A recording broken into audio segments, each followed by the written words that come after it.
rare and balanced view on politics in today's world. Based on facts, born of rationality, common sense, and logic, providing context on today's events, this is American Perspective with Rick Thomas. Hello, everyone, and welcome to American Perspective. I am your host, Rick. And yes, I did start out really close to the camera, so I figured I'd back it up just a little bit. You guys don't need to see my nose hairs. It's been a wonderful week. This is Saturday. This is the end of the week, of course, and yeah. So hopefully you guys had a really nice week. I've only got a couple of more days for my on-call stint. So again, just as a reminder, if something does pop up and I have to dive out real quick, I will let you guys know, and that will be unfortunate, but it is what it is. So anyway, all right. Tonight I've got some more video, of course, because I want to make sure that everybody understands, everybody who watches this show. I know all of my Whiskey Warrior P1s, you guys all get it. I understand that. But there might be a liberal, independent, a independent conservative, or somebody who is just stupid enough, and yes, I did say stupid enough to go and vote for Kamala Harris just because she is a woman and considered a person of color. That being said, that is absolutely the most moronic thing I could ever... I mean, that would be like, again, voting for Barack Obama just because they wanted to make history and get in a black president. But anyway, the point being is that I want to play a couple of videos that basically show you what essentially is Kamala Harris. I mean, she's a straight up socialist. She is so far left. She's even farther left than Bernie Sanders. And we all know what happened with Bernie twice in a row. He got kicked to the curb. So why they are even picking this, I have no idea. But to be honest with you, they may not even pick her, because keep in mind, they haven't done their convention yet. They haven't even done the virtual vote yet, which the virtual vote is supposed to be sometime starting after August 1st, potentially.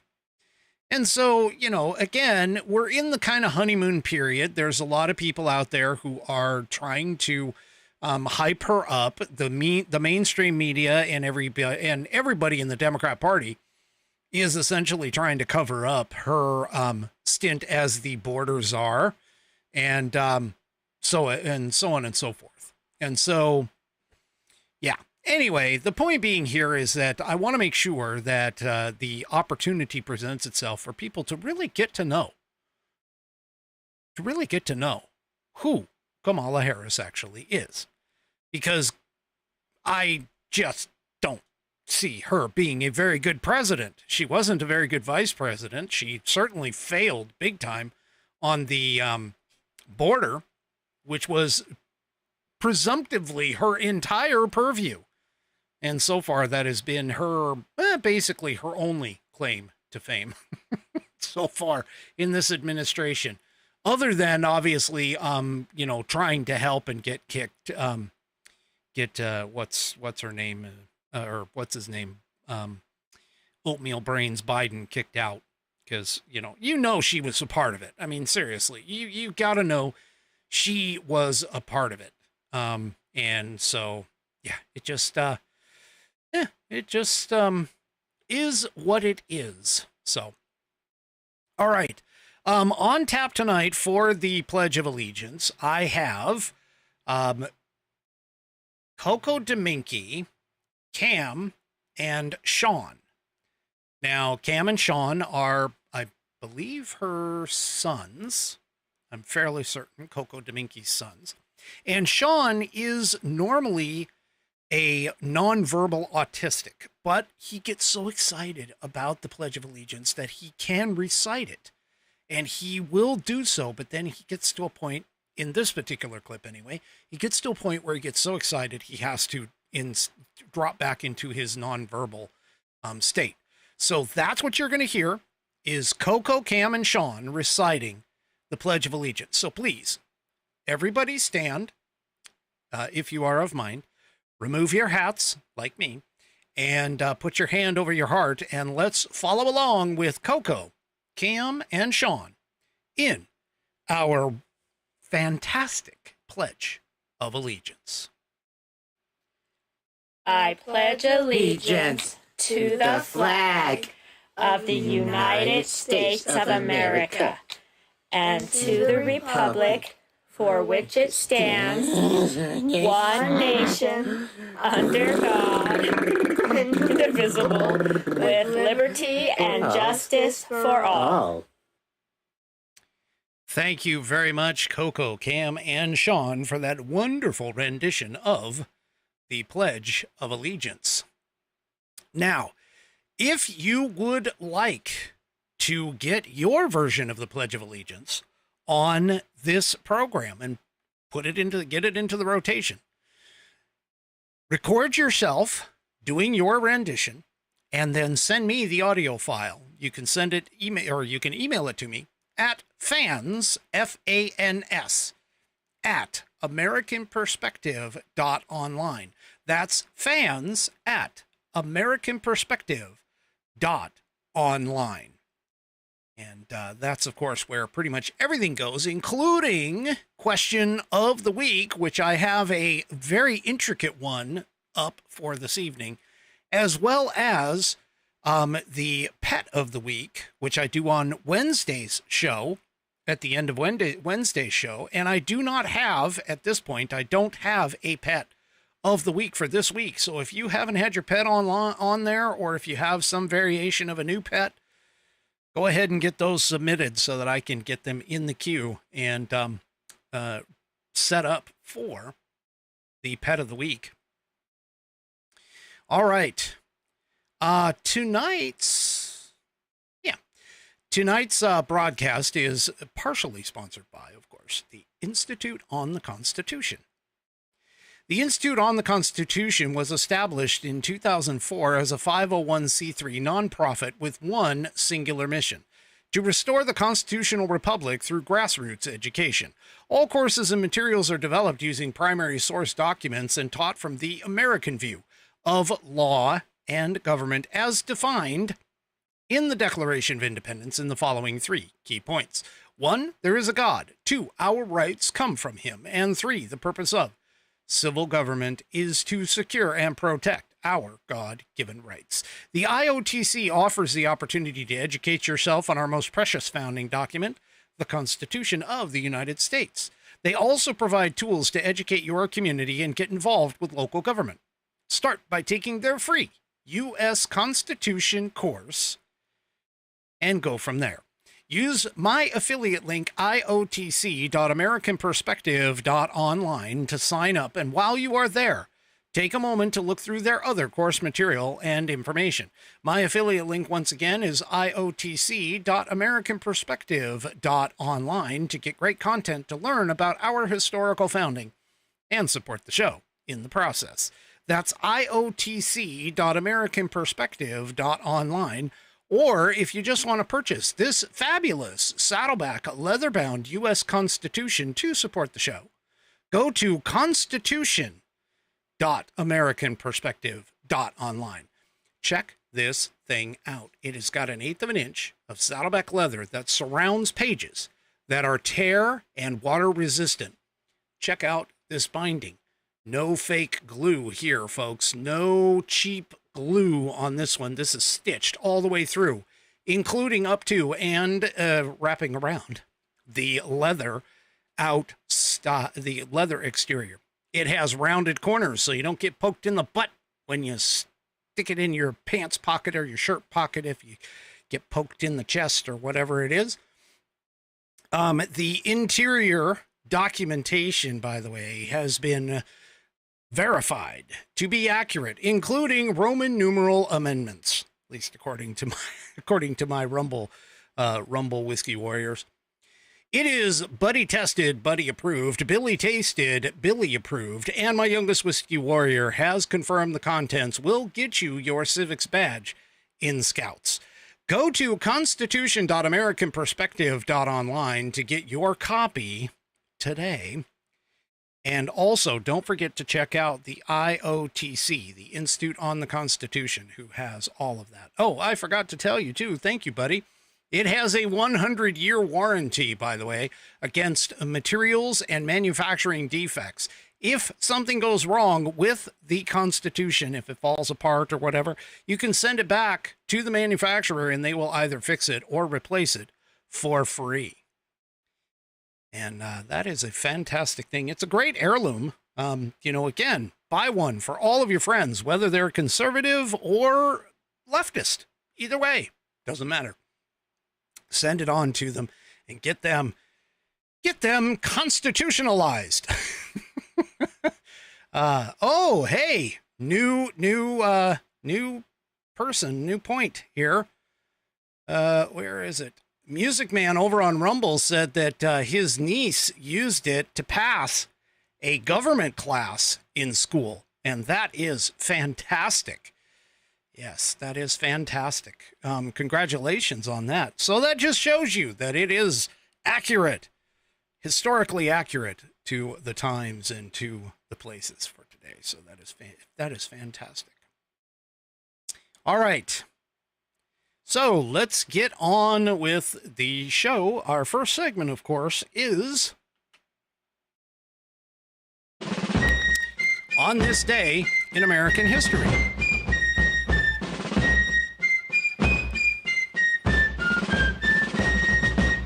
And of course, for On This Day in American History, we read from the American Patriots Almanac, written by William J. Bennett and John T.E. Cribb.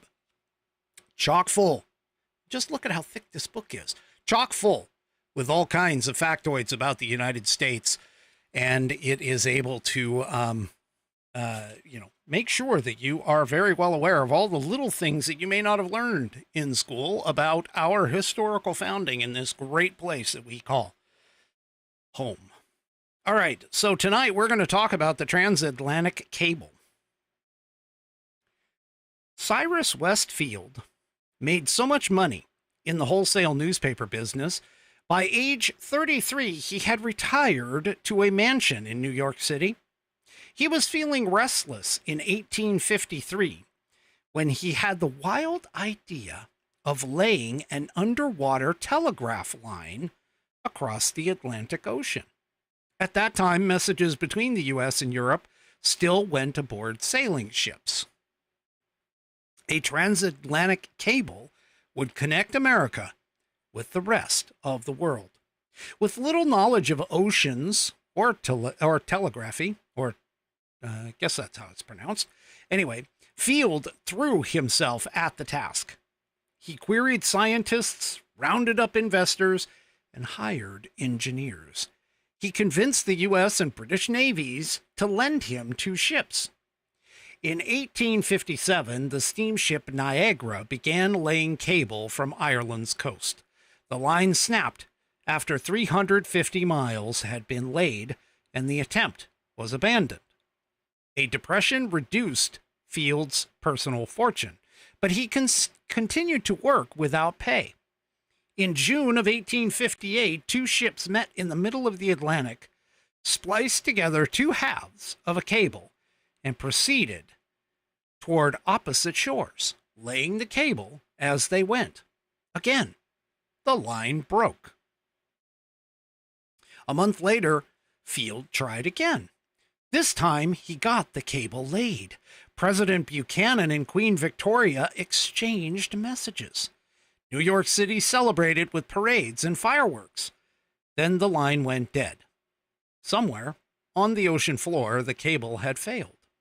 Field went from being a hero to being called a fraud. Public disillusionment and the Civil War forced a wait of 7 more years. In 1865, Field bought the Great Eastern, the world's largest steamship, and tried again with an improved cable. The ship paid out more than 1,000 miles when the line snapped.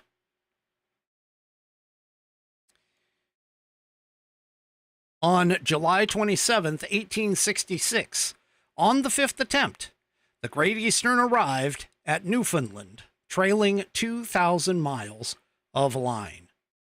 Thank God the cable is laid and exhausted field telegraphed. Since that day, the old and new worlds have been wired together. And that is on this day in American history.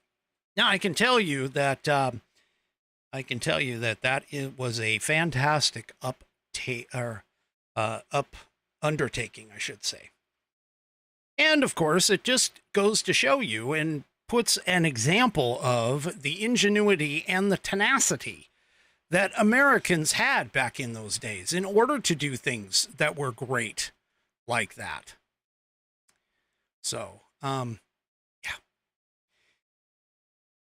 Anyway, all right. Yes, I understand that Trump is speaking live right now. I'm not planning on doing anything with it. So I just, but thank you. Thank you for that.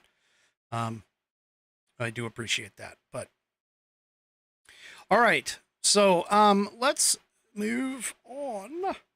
Let's move on to a clip.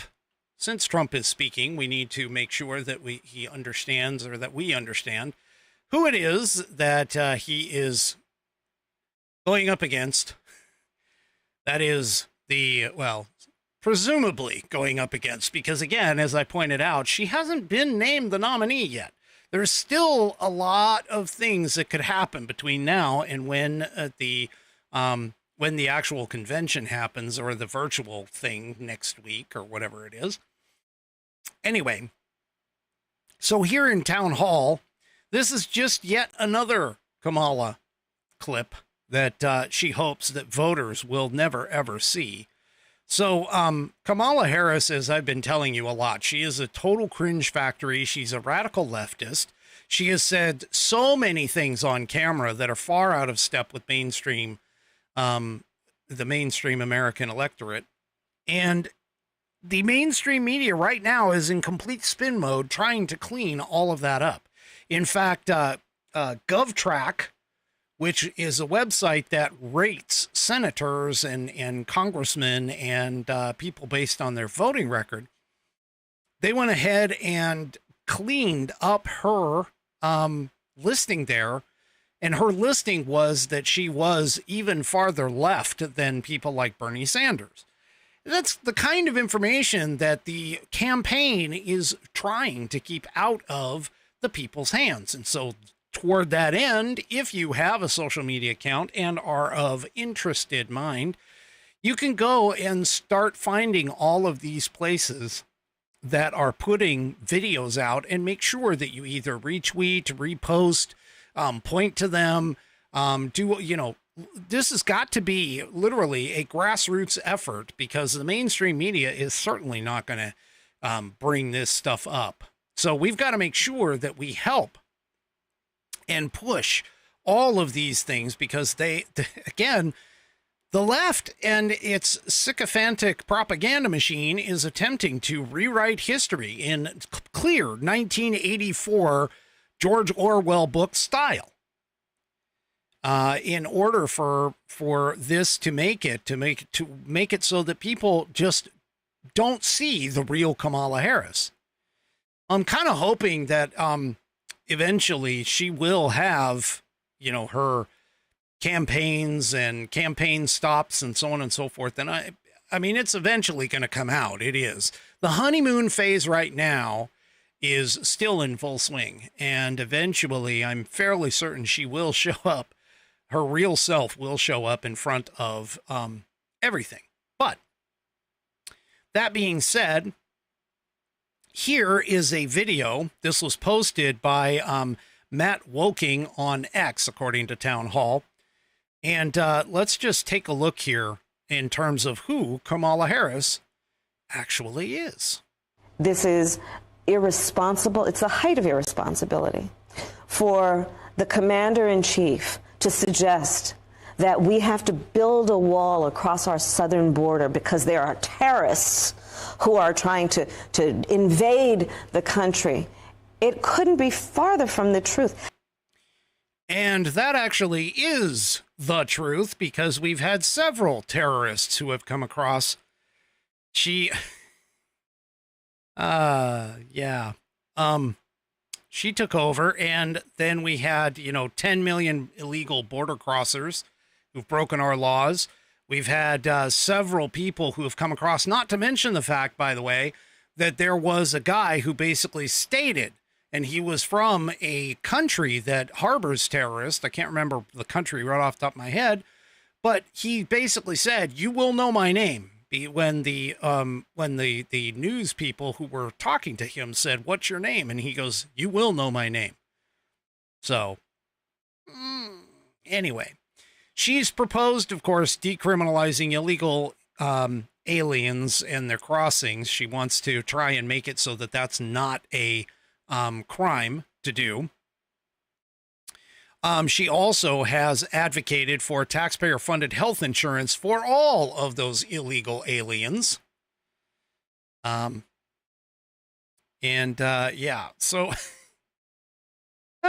she, the other thing too is that they just don't have any clue as to how many people have actually come across in terms of the dangerous approximately 2 million known gotaways, not to mention the number of unknown gotaways that might have come in.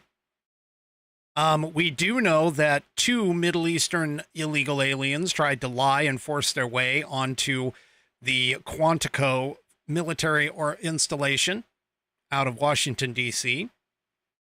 One had, at the time, just entered the border or crossed the border illegally, that we know of. So yeah, her claim that that kind of stuff is, not happening is just, again, she has no idea what she is doing or where she is going.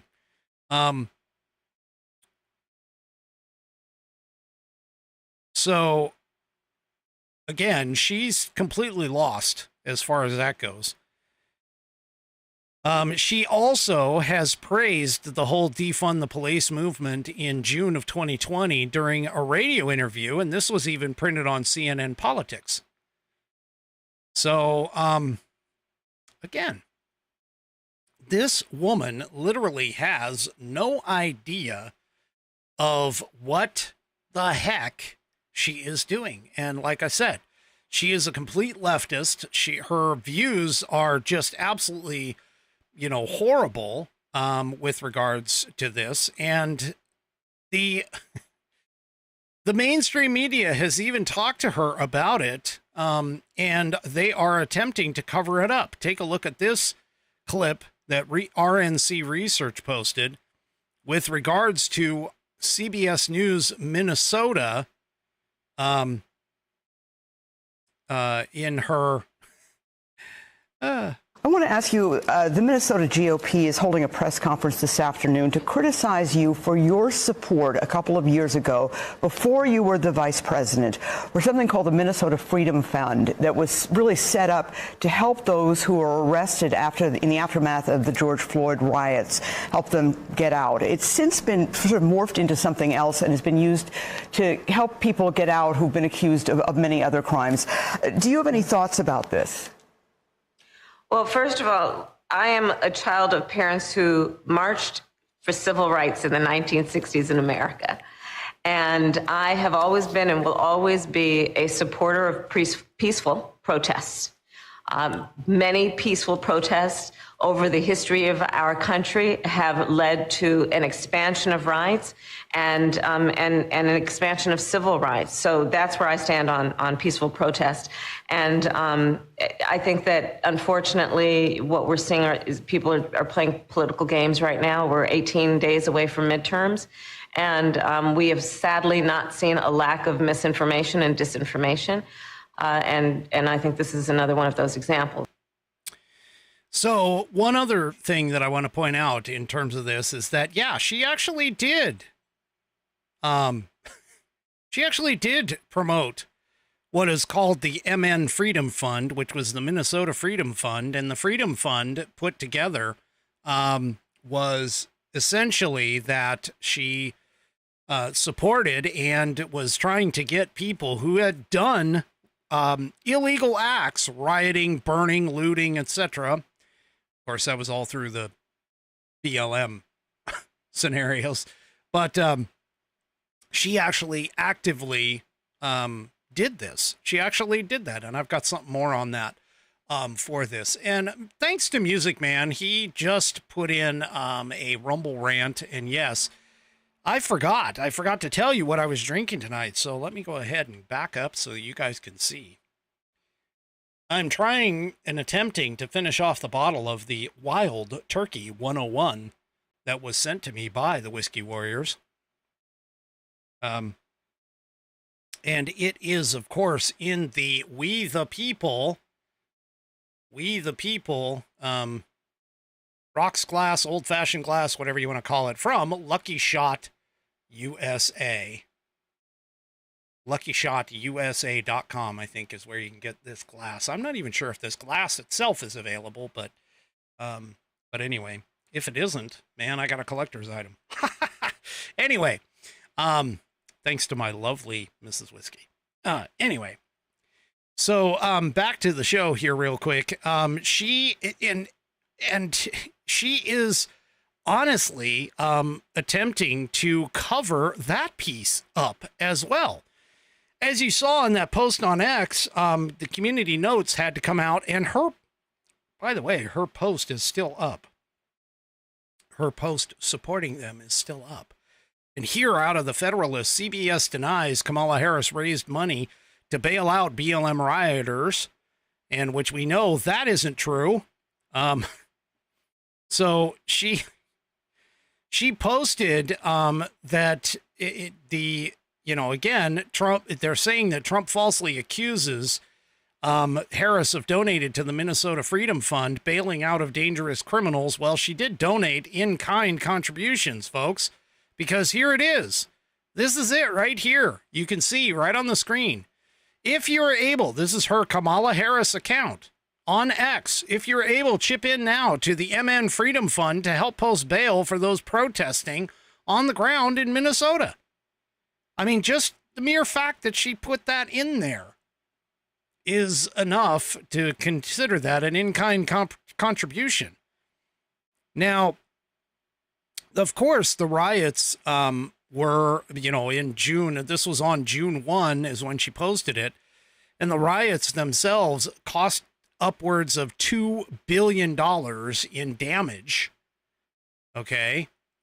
And this was 66 times the estimated wreckage of the Capitol riot, which everybody is claiming is the worst riot in history. Yeah, I don't think so. The Summer of Love is the worst riot in history, but she still has it. It's still up there. Donating to the Minnesota Freedom Fund, which, by the way, the Minnesota Freedom Fund apparently bailed out a repeat felon who was later charged with murder and another who was a registered sex offender who later was accused of child rape. I mean, this is just ridiculous.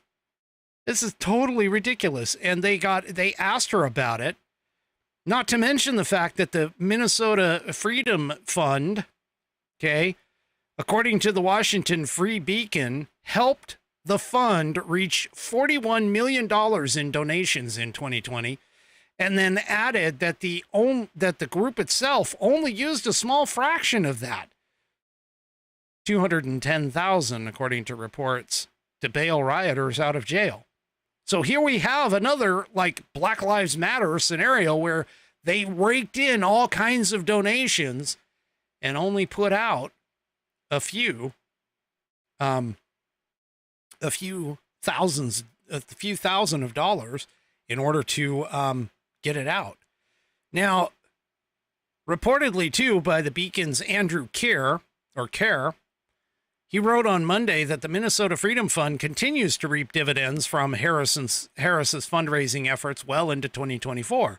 The vice president's fundraising page for the group, which contains a photo of a triumphant Harris before a crowd of supporters alongside her 2020 campaign logo, is still active and is still accepting contributions as of Monday morning. So, yeah. We have got to make sure that this stuff goes out on all of the social medias, because if this is going to be a grassroots effort, supposedly that's going to bring her into the fold, we need to make sure that everybody knows who this individual is. Because I think part of the problem that we have is that a lot of people don't pay attention to the vice presidential candidate. They only pay attention to whoever is the presidential candidate. And what they did is quite an important piece when they get vaulted into situations like this, where they get put into or installed, nominated without any kind of primary voting or any sort of other scenario like this. Bring them up to the level that they are. Well, James Woods, whom is a Hollywood conservative, he's been blackballed by it, and for it, and he actually did a fantastic, or what I've been told is a fantastic interview on Megyn Kelly's show, and talked about a whole bunch of different stuff.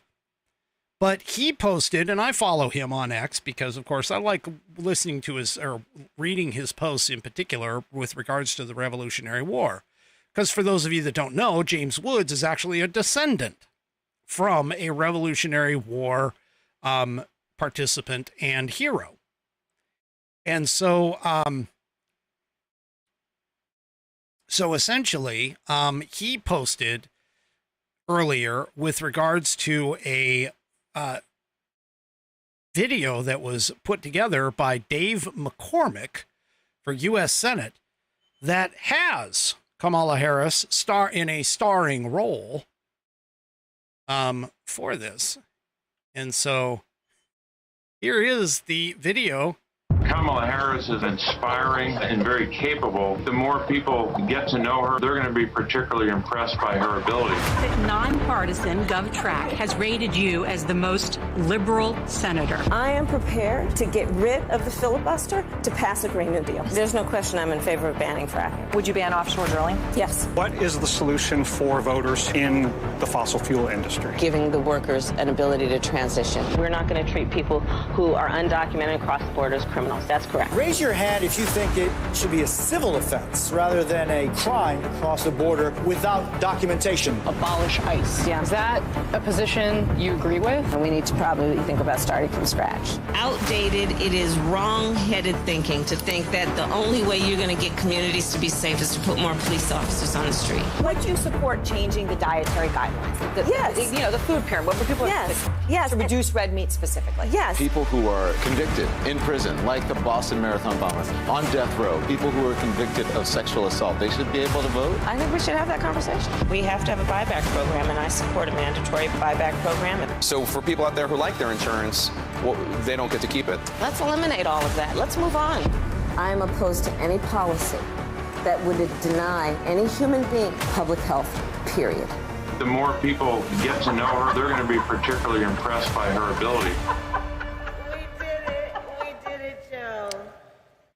Yeah. So there she is. You just heard several of her policies. I mean, she wants to buy back guns, do a gun buyback program. She wants to eliminate the private health insurance, and go over to a universal basic health care, which we already know the ACA has done nothing but add and increase premiums for everybody.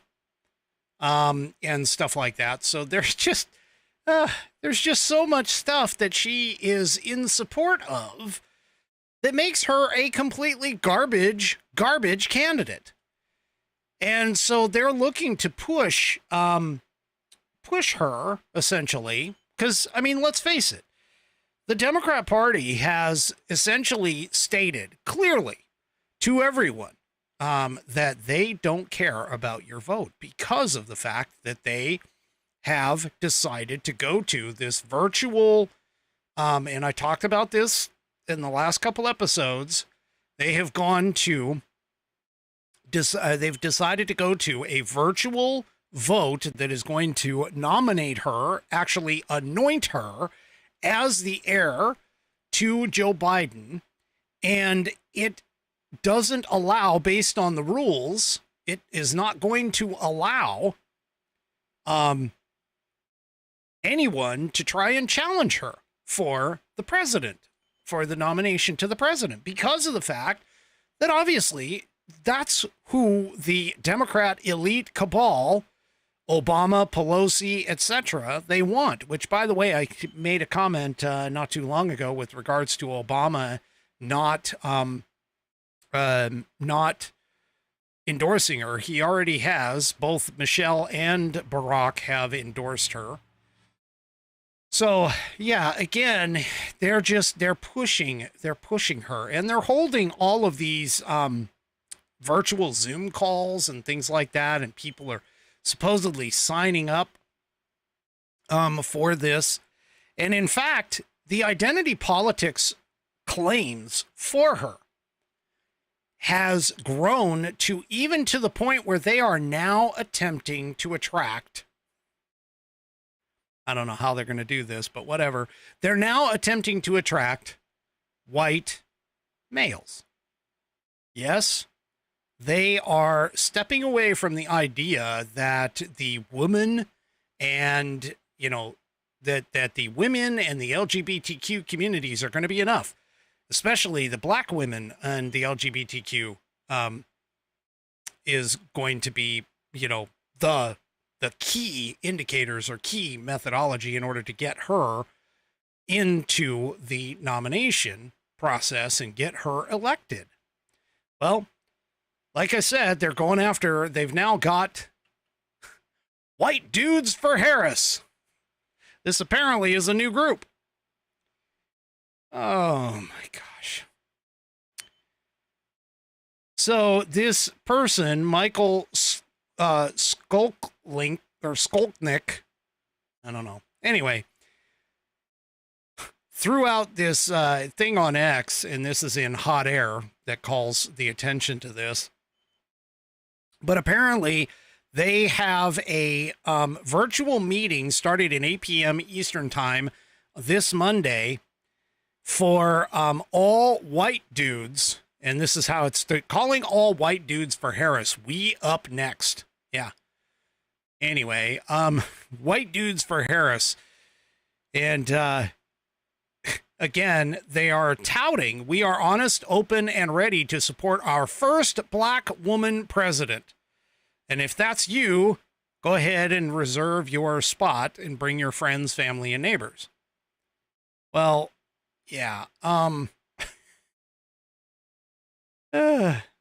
This is just, I mean, this is identity politics. Completely identity politics. And I played that video for you, which I still have yet to find a really clear and good image, although I've seen it shared all over the socials, of the call, a Zoom meeting or whatever, the virtual meeting of those 9 persons of color, various, you know, sexes, and that one gentleman who just ripped a new one for the woman who said she was only voting for Kamala because she was a woman and a person of color. That's it.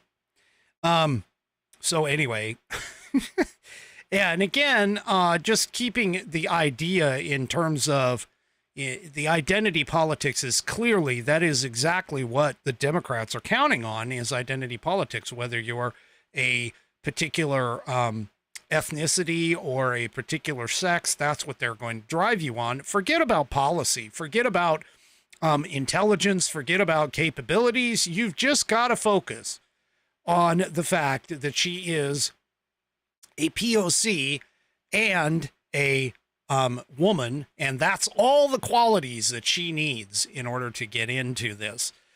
And of course, they're attempting to reach out to the white guys for this now too. The Democrats have also mentioned, and are still fighting against the idea that she's not a DEI hire. But here you can see a post by right-wing dad on X, who posted a statement apparently coming from the whitehouse.gov, who essentially, and this is a statement from Joe Biden, who clearly says, to me, the values of diversity, equality, and inclusion are literally, and this is not kidding, the core strengths of America. That's why I'm proud to have the most diverse administration in history that taps into the full talents of our country, and it starts at the top with the vice president.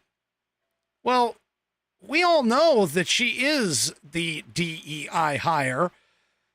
Joe Biden made that clear. He stated at first that he was looking for a woman vice president, and then as the list narrowed, he stated, oh, there's 4 women of color on the list. They already know this. And so these are some of the things that, again, the mainstream media and the Democrats are trying to erase from history. In a 1984 esque style, book style, in terms of you will not believe your eyes, you will not believe your ears, you will not believe any of that. The party is what tells you what you need, and what you should know.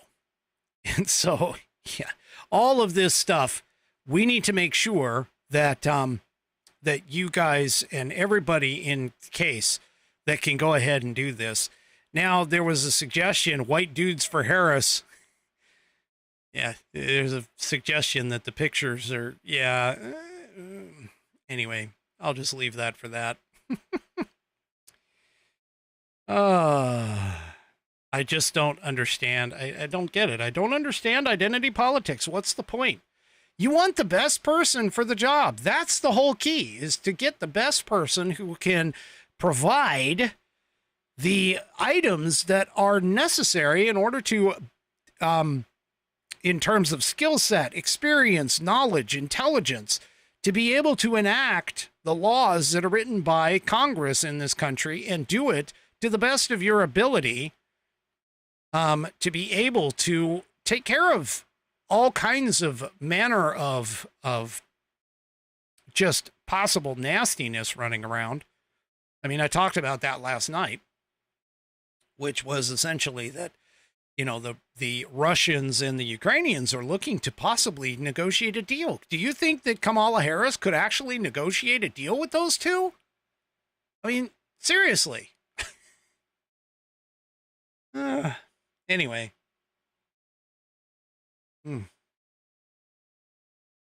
All right. Well, apparently the Democrats don't seem to really give a crap. At least the Democrats who have been touting that Trump is going to destroy our democracy. We don't have a democracy. We have a republic. Let's make that very clear. It's written in the Constitution under Article 4, Section 4. Look it up if you don't believe me. But the thing about it is that they are actually celebrating over the fact that there won't be a democratic method to bring Kamala Harris into the fold. You think I'm lying? Well, first of all, most of the sycophantic leftist followers on all the socials are like, they've all forgotten about the fact that Kamala is being installed and that their votes have not counted, even though they started out by screaming and hollering and yelling that their votes were not being counted based off of the primaries. That got shut down quickly. And yeah, so anyway, here in the Daily Fetched, this is just one example of those sycophantic followers who are just gleeful over the fact that she is not actually going to have to be able to stand up to a vote. Because remember, she dropped out of the original 2020 primary race for president because of the fact, and this was before she even hit the first primary, because she knew she wasn't going to get any votes. My guess is, as the fix was in, the Biden administration said, hey, or the Biden campaign said, hey, if we win, you're going to be named vice president because we need to make sure that we have a woman of color. So just go ahead and drop out now. Just drop out. Yeah, do it now. Do it now before we even get to a primary. And she didn't even pick up a single vote. But here we are again. Daily Fetched. Former Obama official gleefully boasts that Kamala Harris won't face a primary. She claims directly she's our candidate. So this former Obama White House communications director, Jennifer Palmieri. Wow. The Palmieri name was from a movie. I recognize it from a movie. Pretty good movie too that I kind of liked, known as Shaft. Anyway, Jennifer Palmieri could not hide her glee that Kamala Harris would not have to confront a brutal, rough primary to become the Democratic Party's presumptive nominee. Harris is running based on a party insider vote with virtually no primary voter approval. What are you talking about virtually? It is no primary approval. Well, appearing on the Morning Joe, Palmieri said this process will be more parliamentary. Oh, so we're going back to the old England ways of doing things, I guess. And will be to her benefit to campaign for the presidency. Take a listen. Best and worst dinner for your waistline. I forgot there was an ad. Try to find the purple sweet potato. They're the highest. Precurse this. Here you go. Did you know there is a natural way to regrow teeth and gums your dentist won't tell you about? There's one simple dental hack anyone can do to... Jen Palmieri, Carville said is only Carville can say. What I have definitely heard from Democrats in recent days, like this is no doubt, it's a new race. There's a huge burst of enthusiasm. Hey, but take it easy here. There is a lot of time and a lot of work that needs to be done. Yeah, well, I don't understand why James has to be such a Debbie Downer. I don't understand why we need to step on our enthusiasm. Seriously, Democrats are enthusiastic. They're excited. They're excited to the ticket. They're excited to have an answer to the question about who's the best person to take on Donald Trump. And I don't think anybody is unaware of how nasty the Republicans can get in that it's a difficult race. The vice president has seen a big jump in polling, right? That's sort of what's hard is the last 2 to 3 percentage points, right? That's what the whole game is about. But we've had a really great week and her numbers improving. And I think that it's true though that the Republicans really are caught off guard. They don't quite know how to attack her or what her ticket's going to end up being. And I think having only 100 days I agree with Michael Steele. Shorter campaigns can be better. It's particularly hard with a woman candidate to get elected in this country, right? We've seen that before. When it's happened in other times, in other countries, it's happened in this sort of circumstances. It's where the nominee has not gone through a big, long, brutal primary process like happens in the U.S., but like in a parliamentary system where the person is presented as the leader of the party to the country as a winner, right? That's what we have here. And I think that's one of the reasons why you see everyone uniting behind her. There's not second guessing about what kind of candidate is best. It's like, she's our candidate. She's the most experienced person out there. She's the best prepared. She's way more prepared than Donald Trump or J.D. Vance. And we're going to go forward. Sure, it's going to get ugly. We know what we know what they do, but our team is energized and ready to fight. And you have a really prepared candidate to take this on as well. And that's the best position the Democrats can be in. And so far, a week into this, the Republicans have not figured out a way to go after her. But they will be prepared when they do. And also, she's going to have millions and millions and millions of Americans that are fired up to help her, have her back when it comes to money, when it comes to voting, when it comes to GOTV. And the campaign right now needs to lock in all of that support. There's so much enthusiasm. Lock those people in, give them assignments, get them ready to go. Tell them this is going to be hard and keep engaging them and communicating with them. And then I think, yeah, then you're ready for the battle that is going to be coming, particularly once you get through past the Democratic convention. So, one thing to keep in mind, first of all, like I said, I apologize for the ads. Usually I go through and watch it first to clear those out, but apparently I didn't watch this video. But anyway, the point that I want to point out to her is you notice that she didn't mention a single day or a single policy that Kamala Harris has. All she talked about is the fact that she is a woman president. That's it. That's all she talked about. She didn't talk about all of the wonderful policies that Kamala Harris is going to bring to the table. She didn't talk about the fact that Kamala Harris didn't win any votes in any primaries, period. She didn't talk about any of that stuff. Yeah. So, and she talks about, or she was mentioning things like, oh, when the Republicans go after her, hello, we're already here. We don't necessarily have to go after her. We just have to show her a mirror. That's it. That's all we have to do is show her a mirror. And, yeah.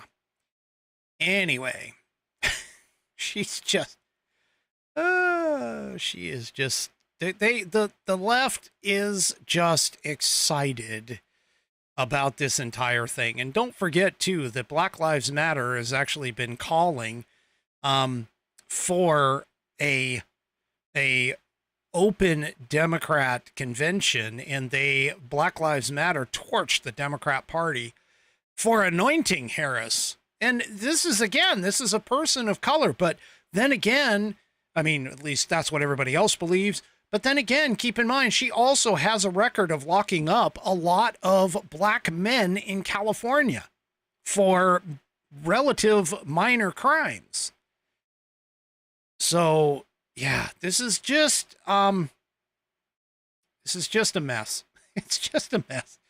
And hopefully, even though there's only 100 days left in the campaign, I'm hoping that this will actually turn itself around and the honeymoon period will disappear after some time.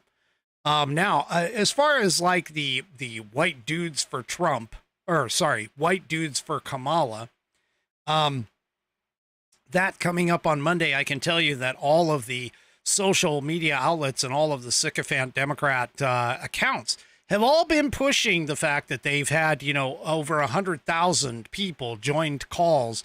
And there was one that they said, oh, we broke Zoom. And so on and so forth. And so, yeah, 100,000 in a country of essentially around 150 million voters. That's just a drop in the bucket, people. It's just a drop in the bucket. I mean, it's not even, I don't even think it's a drop. It could be considered a drop, maybe. But still, anyway. All right, well, there's still the question as to, and it's still being asked, as to, hey, if you guys really believe that Joe Biden is unable to win and is not sentient, then how is it that he is still the president of the United States? Well, Rasmussen, which admittedly is a right-wing outlet, okay, right-wing polar, let's just put that into play. But Rasmussen asked that question in terms of whether or not President Joe Biden should immediately resign from office after having ended his reelection campaign. Well, Rasmussen reports found that 53% say that Biden should resign. Okay. The 81-year-old Biden announced on Sunday, you guys already know this, that he's no longer seeking election. And so the latest Rasmussen report survey found that 76% of likely voters say that they approve of Biden's decision to end his reelection campaign. And that includes 53% who said that they strongly approve of it. Soon after, House Speaker Mike Johnson said that if Joe Biden is not fit to run for president, he is not fit to serve as president, and that he must resign the office immediately. And a total of 52% of voters said they agree with Johnson's statement, including 36% of those 52 that say they strongly agree. Now, 44% did say they disagree with the speaker's comment, including 31% who said that they strongly disagree. Now, among the political parties, of course, 73% of Republicans say that they agree with Johnson's statement that Biden should resign immediately, and ironically, 30% of Democrats. 30% of Democrats. And 56% of what is considered to be unaffiliated voters. That doesn't sound like... That sounds like a pretty hefty lift in terms of these reports. Now, Rasmussen also asked whether Joe Biden will be remembered as by most Americans as a great president, a good president, a bad president, or the worst president ever. And the most common answer, with 29%, was respondents saying that Biden will be remembered as the worst president ever. Additionally, 21%, which brings us to a total of 50% of Americans believe that Joe is going to be remembered as at least a bad president to the worst president ever. 22% said he'll be remembered as a great president. 24% said that he'll be remembered as a good president. Yeah. So, good old Joe has got to go. He just does. Yeah. So, interesting. Well, another attack line that the left has thrown out on all of this is the fact that the Trump campaign has announced that it is withdrawing from the September agreed upon debate date because of the fact that it was agreed upon to be up against Joe Biden and not Kamala Harris. Well, the left has immediately jumped on this and been like, oh, he's chicken. In fact, there's even some billboards that have been running around with a chicken costume and Donald Trump's face put on it, saying that he is too chicken to go up against her. Well, here in the Epoch Times, you'll see why. So the Trump campaign basically says that it won't finalize the Harris debate until she's officially nominated. Now, both of them have indicated willingness to debate each other, but I certainly don't deny the fact that, yeah, there is a possibility that Kamala Harris won't be the nominee. Granted, I think it's going to be very slim. It's a slim possibility. But there still is a possibility that something like that is going to happen. And so the former president's campaign on Thursday night signaled that it will not commit to a debate with her until she becomes the formal Democratic nominee for president.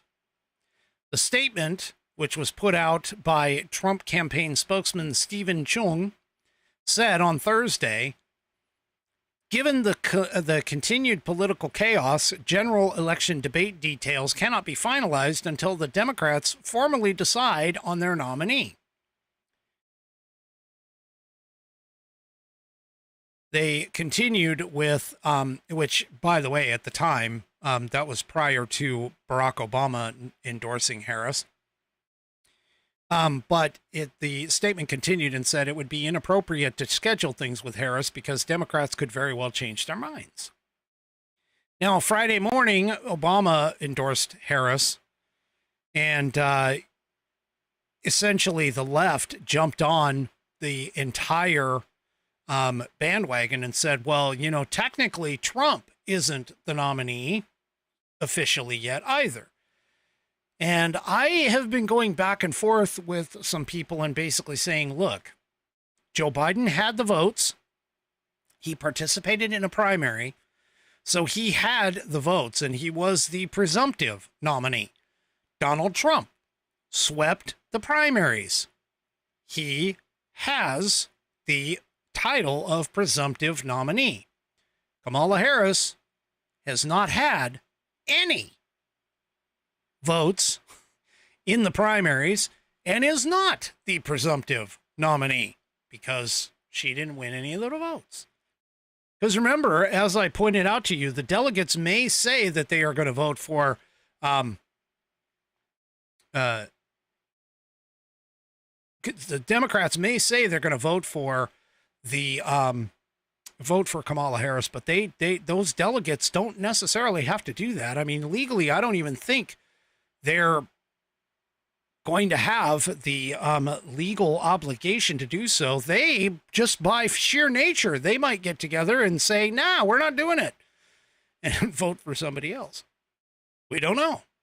In which case, I agree with Trump. This is important. This is important to them. And so, yeah. The debate was scheduled for September 10th. And so, yeah, that's off the table. So we'll just have to kind of see what happens here. But I have a feeling that, and Trump actually told CNN on a press call that he hasn't agreed to anything. He agreed to a debate with Joe Biden. But he did say that he wants to debate Kamala, and she'll be no different because they have the same policies. I think debating is important for a presidential race. I really do. You sort of have an obligation to debate. Well, that was another thing that the left jumped on because he didn't debate any of the Republican primary candidates. That was another one that they jumped on. But, you know, again, they can complain and talk and whine and cry all they want. What they're looking for is a image, something like what you see here at the top of the article in terms of what's going on. They want to have that split screen where you have the 70 some odd plus year old Trump against 59-year-old Kamala Harris. And they're claiming that she's young. She's older than I am. And I consider myself a little old. But hey, whatever.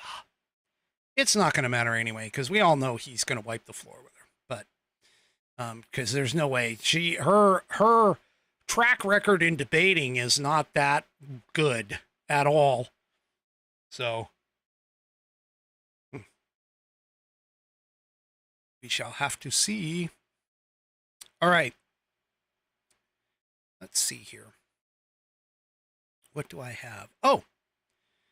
So, you know how the Democrats keep touting how things are essentially doing quite well in the economy. Well, I mean, they keep saying that, you know, wages are up. Wages are up. They're up. You're making more money now than what you have been in the past. You're making so much more money now. You should not be worried about any of your bills. You shouldn't be worried about the prices of gasoline or groceries or any of these other things. Well, the true numbers, not the GDP numbers, not the stupid ass numbers that the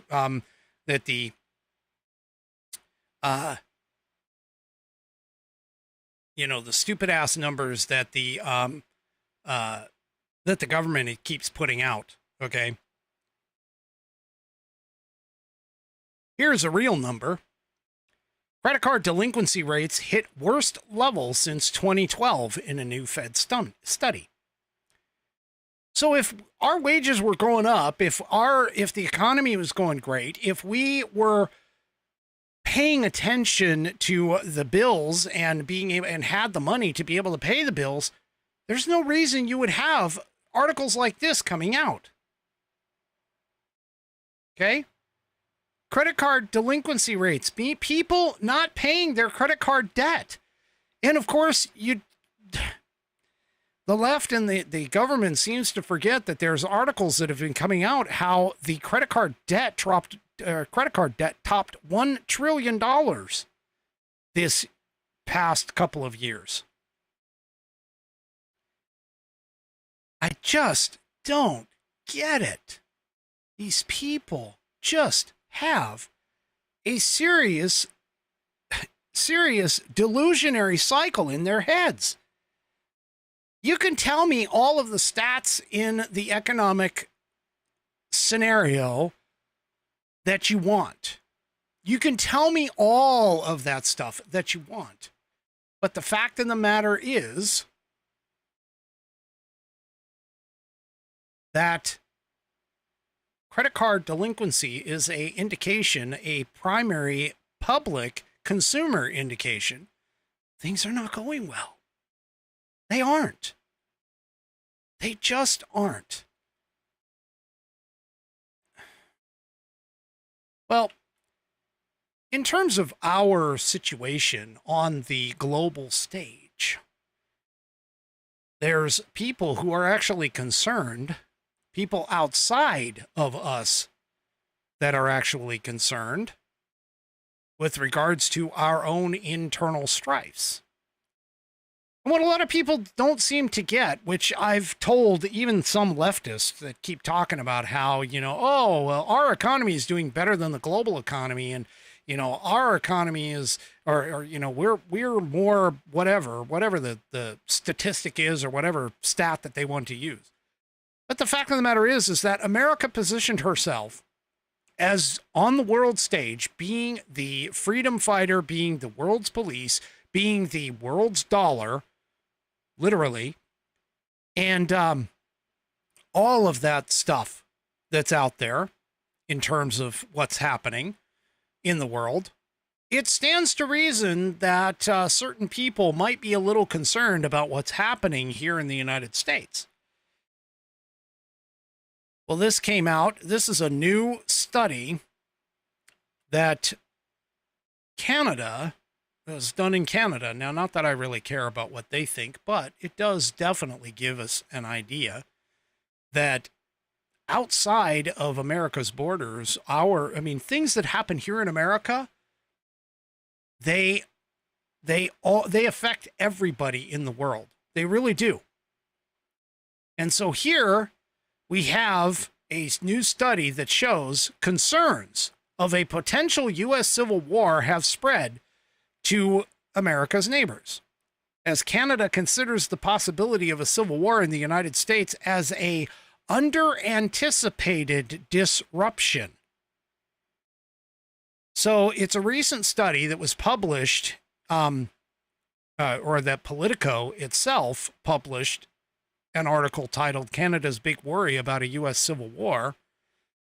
The study was labeled "Disruptions on the Horizon," and it points out that while a concern over U.S. civil war was not inside of Canada's top most likely disruptions, that a potential U.S. civil war was listed under unanticipated or under-anticipated disruptions, and that decision makers may need to consider more thoroughly than the survey results indicate. So the report itself apparently addressed a possibility of the U.S. Civil unrest, stating that U.S. ideological divisions, democratic erosion, and domestic unrest escalate, plunging the country into a civil war. Many Americans have expressed concerns over the possibility of another civil war due to the growing division between Republicans and Democrats in the United States. It's actually more than just Republicans and Democrats. Let's be honest. It's conservative Christian values that our country was founded on, and the socialist, Marxist, leftist communists of the Democrat Party. But that being said, the possibility of another civil war has been amplified as the 2024 election cycle has led to political violence. And they state, of course, the recent assassination attempt. They also call out the movie Civil War that was released earlier this year, the film portraying a futuristic United States that is divided and engaged in armed conflict.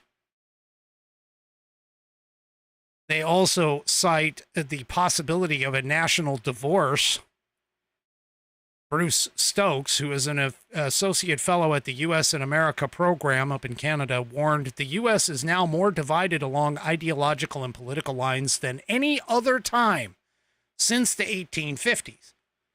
Now, for those of you that don't know American history, the 1850s was the Civil War. Yeah. So, Stokes pointed to a poll that was conducted in 2022 that showed 2 in 5 Americans believe a civil war was at least somewhat likely to occur over the next 10 years. Instead of a united country, Stokes described the United States as 2 Americas and warned that the division in the country could be seen across a range of divisive social issues. Well, again, our internal strife is showing up. Yeah. Thanks, 3 Chevy. 1861 to 1865. Yeah, I know. It's in the 1860s. Anyway, the whole point here that I'm trying to make is that regardless of what we may think, whatever happens here in the United States does affect the entire world. I mean, think about this. Think about what would happen if the United States broke out into a civil war. I guarantee you that we would end up in a situation where China would invade Taiwan, because obviously we, as the world police, would be turned toward itself, and we wouldn't have the capability nor the wherewithal to necessarily go after anyone in the world. I mean, that would be kind of a perfect scenario for somebody like Xi Jinping or potentially Iran or whatever. These folks are waiting for us to mess up. So, yeah, that's just a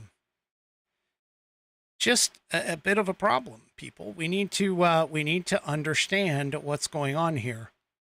And so, yeah. Anyway. Well, another thing is the continued attack, of course, on our religious institutions. And I'm not talking about the Muslims and the mosques and things like that. What I'm talking about is the religious freedom attacks on the Christian religions, and in particular with regards to things like abortion. So here is a possibility of a potential Supreme Court case. And I say potential because the Supreme Court hasn't decided to take it up yet. But a New York church has decided to appeal to the Supreme Court on an abortion coverage ruling. Now, in May, the New York Court of Appeals upheld the state's requirement that employers provide health care insurance that covers abortion. For those of you that don't know, generally speaking, conservative and Christian outlets are essentially against abortion. And so the New York Court of Appeals, of course, being a leftist state, for the most part, I mean, it's probably in the city, but anyway, they are attempting to force these religious organizations to supply, and this is the Roman Catholic Diocese, to supply their workers with healthcare coverage that includes abortions. And so they are appealing this to the Supreme Court.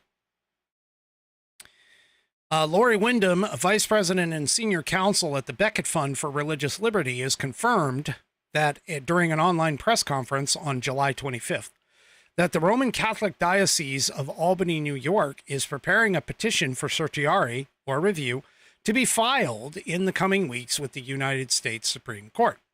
The Becket organization is part of the diocese's legal team.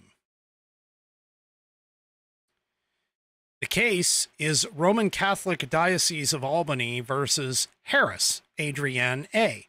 Harris, of course, is the superintendent of the New York Department of Financial Services, the agency that issued the healthcare insurance regulation now in dispute. So we're going to have to keep an eye on this because, again, we're coming down to a point of potential that we're dealing with possibly a religious freedom issue, which would fall under the First Amendment. This is going to be kind of curious in terms of how this one goes. I'll be curious to see if the Supreme Court actually picks it up. Now, keep in mind, I've mandated and maintained that the Constitution of the United States prevents a federal healthcare scenario because it's not in Article 1, Section 8 of the Constitution as a responsibility of the federal government. But this is a state court that is doing this. So we're going to have to see just exactly what is going to happen here with this entire situation. All right. Yeah, let's see. This is probably going to take me a little while, so let's go ahead and get on with tonight's question of the week. And tonight's question of the week comes from the venerable Buddy Weiser over on Rumble. He always comes up with really good questions. He says, "Salutations, my American friend. I hope my inquiry finds you well and with strong spirit." Yeah, I got a strong spirit right here in my glass. Wild Turkey 101. There we go. All right. My question is as follows. What are the requirements needed to be a, quote, natural-born citizen? It's obviously not the same as a standard citizen due to the wordage used. It's used only one time in the U.S. Constitution. This also indicates a separate type of citizenship other than simple birthright citizenship derived by being born on U.S. soil. Has Congress or SCOTUS ever defined this type of citizenship? Thank you, Buddy Weiser. All right. So here we go, Buddy. I'm going to attempt to answer your question in as complete of a format as I possibly can. So what you are referring to, of course, is the requirement that the president be a natural-born citizen. Now, the terminology being used, natural-born, does tend to indicate a differential between what would be considered a normal citizen versus a natural-born citizen. There would be a differentiation between the two. So technically, in a legal sense, okay, the term natural-born citizen potentially derives itself from England. In England, they had a terminology called a natural-born subject. Okay, and this was in English law for a very, it's still as a part of English law, English common law. Now, under English common law, the terminology natural-born subject meant essentially, with a few minor exceptions, that only a person who is born within English territory. However, by the beginning of the 17th century, in a secession, meaning multiple acts of parliament, they extended the meaning of natural-born to include certain persons who were born abroad from English parents. So in this particular case, the phrase natural-born generally indicated that you needed to be born either on English soil, or in the case of America, American soil, and or you could have been born on foreign soil in certain circumstances under U.S., in this case, U.S. parents. It's like your parents are are citizens of the United States, okay? The terminology throughout history has basically been not really subject to any question with regards to it, because it is the general consensus in terms of the legal term is that the idea of a natural born citizen would indicate somebody who is not a naturalized citizen, meaning somebody who came here from a foreign land and applied for American citizenship. Therefore, what it essentially has been broken down into from a legal standpoint is that it would be somebody who was born on American soil or born to American parents on foreign soil. For an example, if an ambassador and his wife get applied to a post, let's say they go to France as an example, okay, and France, they have their baby in France, then essentially what essentially would happen is that child would be considered still as a natural born citizen due to the mere fact that they were born to American parents who were American citizens. Now, it's not exactly all that clear because unfortunately, Madison didn't bother to write down what the definition was. And believe it or not, I actually looked in Webster's 1828 dictionary, which is terminology-wise the most definitive de facto standard for what terms have been used in our Constitution and several other key writings. But it doesn't show up. Naturalization does, and naturalized does. In terms of naturalized, for an example, to naturalize somebody would be to confer on an alien the rights and privileges of a native subject or citizen, to adopt foreigners into a nation or state and place them in the condition of natural-born subjects. So here you can see he's using the terminology that is derived from the English common law. So that kind of makes one wonder, all right, what is really the point of being natural born in the case of the presidency? Well, we have this wonderful thing that's out there called the Federalist Papers.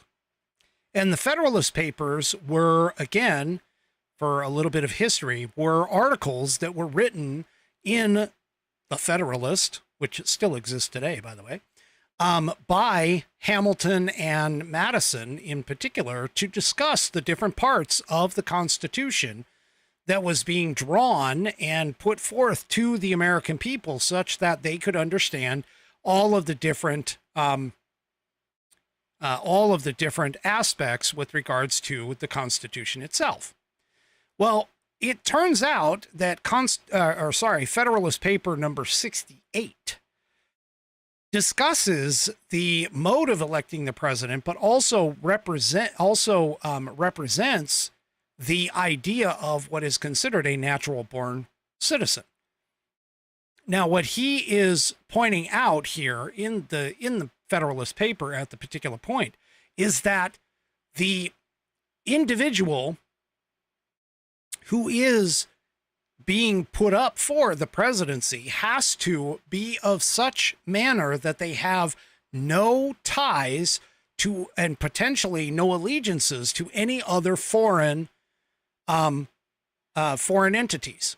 And that essentially the idea of a natural born citizen, which again harkens back to natural born subject, okay, is essentially the idea that a person born of parentage, U.S. citizens, on U.S. soil has no connection to any foreign entity and therefore is considered to be eligible for the office of the president. And this is kind of where this entire thing breaks down.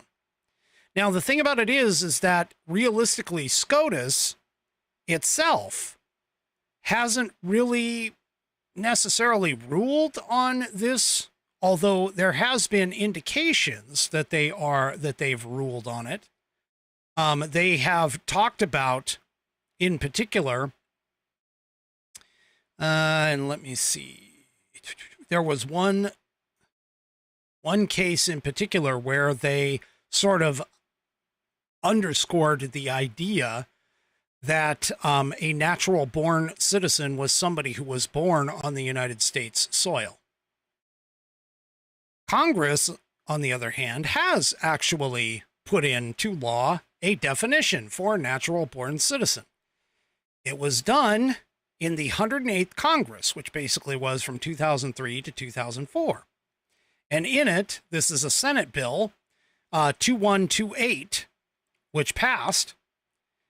And it essentially calls out that defining the term natural born citizen was used in the Constitution to establish eligibility for the office of president. And in the Senate, the bill was put together and put forth to basically say that a natural born citizen will be defined as any person born in the United States and subject to the jurisdiction thereof, okay, as well as any person born outside the United States who derives citizenship at birth from a United States citizen parent or parents pursuant to an act of Congress, or who is adopted by 18 years of age by a United States citizen parent or parents who are otherwise eligible to transmit citizenship to a biological child pursuant to an act of Congress. And finally, in the case of the United States, the terminology the United States, of course, is used by the geographic sense, meaning the several states of the United States and the District of Columbia. So what they are basically saying here in terms of this definition is essentially that any person born in the U.S. and subject to U.S. jurisdiction, as well as any person born outside to American parents, so in other words, being an ambassador as an example, or who has been adopted by the 18 years of age, is considered a natural born citizen. Now, some have indicated over time that natural born actually means that you need to have been born on U.S. soil to American parents. But that's not what the current statute and laws are actually showing.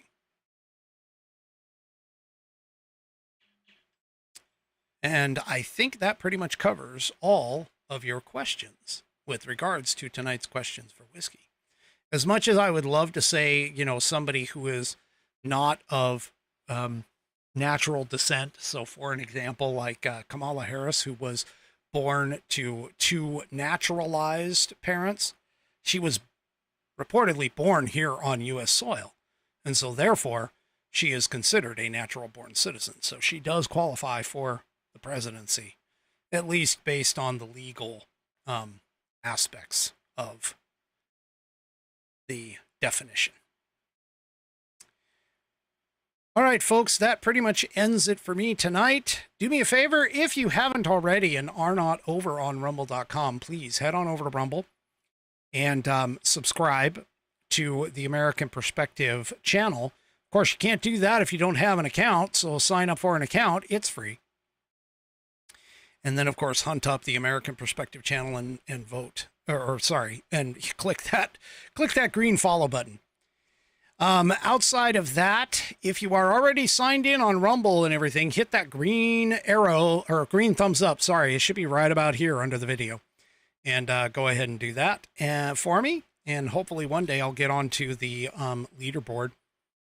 As well, Monday will be the next show.